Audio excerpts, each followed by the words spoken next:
మా జగన్మోహన్ రెడ్డి గారి మీద గెలుస్తారో లేదో తర్వాత బెట్టింగ్ పెట్టొచ్చు, కానీ ఇప్పుడున్న యలమంచిల ఎమ్మెల్యే దళిత మహిళ సునీత గారు బయటకు వచ్చి నిన్నటి నుంచి ఆమర నిరాహార దీక్ష చేస్తా ఉంది. ఆవిడ 4 లక్షలకి ఆవిడ అంగన్వాడి పోస్ట్ నమ్ముకున్నారంట. 4 లక్షలకి దళిత మహిళ బయటకు వచ్చి టెంట్ వేసి మరి నిరాహార దీక్ష చేస్తా ఉంది. ఇక చూస్తే వాళ్ళ రాజానగరం ఎమ్మెల్యే బత్తుల బలరామకృష్ణ, ఆయన అవినీతి గురించి పుంకాలుగా వస్తా ఉంది. రోజుకి 10 లక్షలంట. ఇక చీర్ల ఏదైతే మన పోలవరం ఎమ్మెల్యే బాలరాజు గారు డైరెక్ట్ గా ప్యాకాట్లు బెట్టింగ్లే అంట. నేషనల్ మీడియాలో వచ్చింది. ఇక కింది స్థాయిలో వాళ్ళైతే ఏదైతే ప్రొడ్యూసర్ గా ఉన్న ఆయన పోయి మైనింగ్ చేస్తా ఉన్నాడు. ముందు జనసేన ఎమ్మెల్యేల అవినీతి అక్రమాలని కట్టడి చేయండి. గ్రౌండ్ లెవెల్లో మీ జనసేన ఎమ్మెల్యేలు మిమ్మల్ని నమ్మిన కాపు సామాజిక వర్గం రగిలిపోతా ఉంది. దాన్ని కట్టడి చేసుకోమనండి. పదవులు రాలేదు, పవన్ కళ్యాణ్ పట్టించుకోవట్లేదని అరుణమ్మ కాదు కానీ అరుణమ్మ లాంటి వాళ్ళు చాలా మంది రగిలిపోతా ఉన్నారు. పవన్ కళ్యాణ్ గారు వీళ్ళని పట్టించుకోలేదని. జగన్మోహన్ రెడ్డి గారిని తర్వాత ఓడిద్దరు.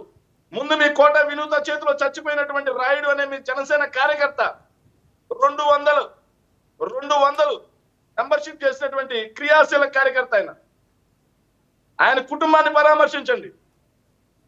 ఆడబిడ్డల గురించి మాట్లాడారు. ఇన్ని రేపులు, ఇన్ని దౌర్జన్యాలు జరుగుతా ఉండే, అవి పట్టించుకోండి ముందు. తర్వాత జగన్మోహన్ రెడ్డి గారిని ఓడిద్దరు. సార్ ఒకటి నేను చెప్తున్నాను సార్. సో నేను సురేందర్ నాయుడు గారు బాగోదు అది ఇది అన్నారు సార్. ఆయన బెదిరించినా ఎడెవరు భయపడేవాళ్ళు లేరు. నేను మీ ద్వారా సురేందర్ నాయుడు గారికి ఛాలెంజ్ విసురుతున్నా. బహిరంగ చర్చ లేకపోతే ఇలా టీవీలో చర్చకు కూర్చున్నామా? చంద్రబాబు నాయుడు గారి మీద ఏలేరు భూ స్కామ్ పెట్టింది ఎవరయ్యా? ఏలేరు భూ స్కామ్ పెట్టింది ఎవరు తెలుసా? పి జనార్దన్ రెడ్డి. అది స్టే మీద ఉందా లేదా? ఐఎంజీ భరత భూములు స్టే మీద ఉందా లేదా? అదే విధంగా లక్ష్మీపార్వతి గారు పెట్టిన లక్ష్మీపార్వతి గారు పెట్టిన అక్రమాస్తుల కేసు స్టే మీద ఉందా లేదా?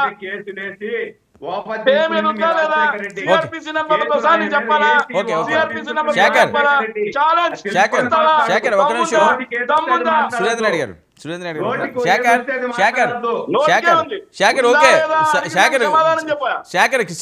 గారు ఇంకొక మాట కూడా అన్నారు, జగన్మోహన్ రెడ్డి గారికి జీవిత ఖైదీ, ఇంకా ఆయన బయటికే రారట అరెస్ట్ చేస్తే.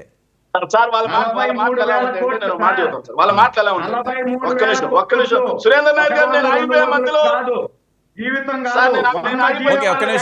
సురేంద్ర నాయుడు గారు క్రాస్ టాక్ వద్దు. మొత్తం అందరం నిన్ను కూడా లోపలేస్తాను ఈసారి. గమ్ముకుంటు, కంగారేం పడకు. మొన్న వదిలిపెట్టామని ఏ సాగండి.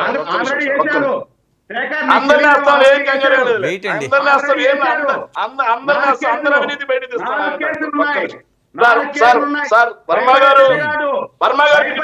ఒక్క నిమిషం సురేంద్ర నాయుడు గారు మ్యూట్ పెట్టండి. ఎవరు మాట్లాడతారు మిగతా మ్యూట్ పెట్టండి. మ్యూట్. అరే ఒక నిమిషం ఉండండి. అంటే క్రాస్ టాక్ చేసుకుంటే ఏమొస్తుందని మీకు ఇచ్చారు కదా అవకాశం. ఆయన ఆగమన్నారు ఇందాక, అంతలాగా మీరు ఆవేశపడ్డారు. మరి ఆయన మాట్లాడుతున్నారు, మీరు ఆగాలి కదా. మళ్ళీ ఇస్తారని చెప్తుంటే అవకాశం. సార్ నేను విషయం చెప్తున్నాను సార్. చంద్రబాబు నాయుడు గారి దగ్గర ఏలేరు భూ స్కామ్ దగ్గర నుంచి సరే ఓకేనండి, భూ స్కామ్ విషయం కాదు. ఆగండి దయచేసి సార్. వాళ్ళు జగన్మోహన్ రెడ్డి గారి మీద అవినీతి ఆరోపణలు చేశారు. నేను అదే చెప్తున్నానండి. ఆగండి సార్, మీరు ఆగండి, దయచేసి ఆగండి సార్. ఏలేరు భూ స్కామ్ దగ్గర నుంచి అమరావతిలో ఇన్నర్ లింక్ అలైన్మెంట్ చేంజ్ చేసేంత వరకు ఎన్ని కేసులు ఉన్నాయి? వాటిలో స్టేల్ వేటి మీద ఉన్నాడు, బెయిల్ మీద వాటి మీద. సరేనండి, మీ టైంలో తీయవలసింది కదా అవన్నీ. మీ టైంలో తీయవలసింది కదా కాదండి, మీ హయాంలో తీయవలసింది కదా అవన్నీ. ఎందుకు సైలెంట్ గా ఉన్నారు మరి? జగన్మోహన్ రెడ్డి గారు అంశం మాట్లాడారు సార్. జగన్మోహన్ రెడ్డి గారు అంశం ఆయన అయిపోయిన సురేందర్ నాయుడు గారు ఒకటి మాట్లాడారు సార్. సురేందర్ నాయుడు గారు ఏమన్నా జడ్జా? సురేందర్ నాయుడు గారు ఏమన్నా ఇన్వెస్టిగేషన్ ఆఫీసరా? సో నోటికి ఎంత వచ్చి మాట వస్తే అంత మాట. ఎస్, జగన్మోహన్ రెడ్డి గారి మీద ఇన్వెస్టిగేట్ చేసినటువంటి సిబిఐ జేడి లక్ష్మీనారాయణ గారు ఇచ్చిన మాట ఏంటో తెలుసా సార్? ఆయన మీద ఆరోపణలు, నేను చెప్పేది నిరూపణ అయిన కాదు, ఆరోపణలు మాత్రమే 1270 కోట్ల రూపాయలు ఆరోపణలే సార్. ఇది వాటిల్లో 900 కోట్ల రూపాయలకి వీగిపోయాయి.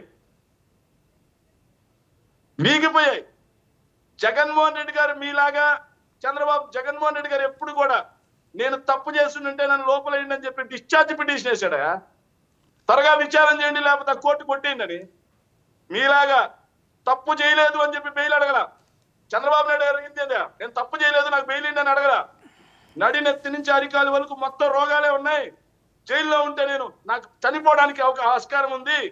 నేను బయటికి వెళ్ళి treatment okay okay okay personal గా ఎందుకు ఆ లాంగ్వేజ్ ఉన్న వాస్తవం చెప్తున్నా అండి. రైట్. బెయిల్ తెచ్చుకుంది అలా మీరు మా గురించి మాట్లాడతారా? జగన్మోహన్ రెడ్డి గారు దమ్ముగా ఈ రోజుకి డిశ్చార్జ్ పిటిషన్ చేశాడు. ఓకే నేను తప్పే చేయలేదు. సరే సరే చూద్దాం ఏం జరుగుతుందో చూద్దాం. 1300 కోట్ల రూపాయలు బాలకోటి గారు 45,000 కోట్ల రూపాయలు మాట్లాడుతున్నారంటే అది నోరా తాటి మట్ట. ఓకే ఓకే ఓకే చూద్దాం ఏం జరుగుతుందో. బాలకోటి గారు ఒక్క నిమిషం సార్ దయచేసి వాళ్ళు చాలా సేపు మాట్లాడారు. ఒక్క నిమిషం బాలకోట అన్న ఒక్క నిమిషం బాలకోట అన్న. ఎస్ నేను చెప్తున్నాను సార్. సో ఎఫ్ఐఆర్ అయింది. ఏదైతే మిథున్ రెడ్డి గారికి ముందస్తు బెయిల్ మాత్రమే క్యాన్సిల్ అయింది. ఏదైతే ఇన్వెస్టిగేషన్ ఏజెన్సీ చేయాల్సింది ఏంటి? నోటీస్ ఇచ్చి విచారణకు పిలవాలి లేదా పోయి అరెస్ట్ చేయాలి.